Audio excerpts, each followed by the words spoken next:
Allah ya maka albarka. Azalimai kun raba da iyaye. Tun da yaron ne ya kubuta, dole ne mu koma can tsaunin darɓo domin mu ɗauki makamai. Mu ba zama neman yaron nan. Ku biyo layin hannun hagu za ku ga yara su biyu akan keke.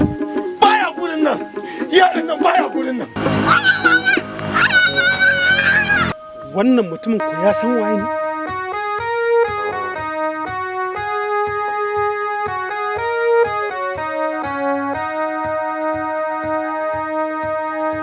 Akwai wani yaro da aka bani information cewa lallai idan muka samu wannan yaro mun samu kaya. Kai, lafiya dai? Yaya ne? Ke wai ya kake da idanu wannan naka? Ai da na haka da murɗa shi kaman gammu. Ne haka goye ga bane. Yanzu rayuwar ta lalace. Yanzu sace-sacen 'ya'yan jama'a ya yi yawa.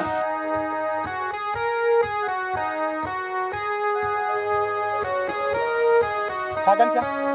To wannan rigar ita kaɗai sai ta ma yaƙi in ka shiga daji. Ba ni da alaƙa da wani yaro. Kuma daji? Haka ka ce?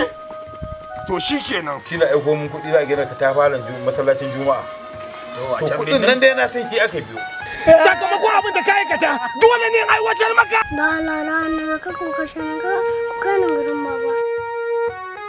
A kai ka gurin babanka? To bari ka jin gaya maka. Mu duk abin da muka dafa kuɗi yake zama. Allah sa baban ma yi barin mu. Allah ka tsare min ɗana Nura. Allah ka ɗora shi akan azzalumai.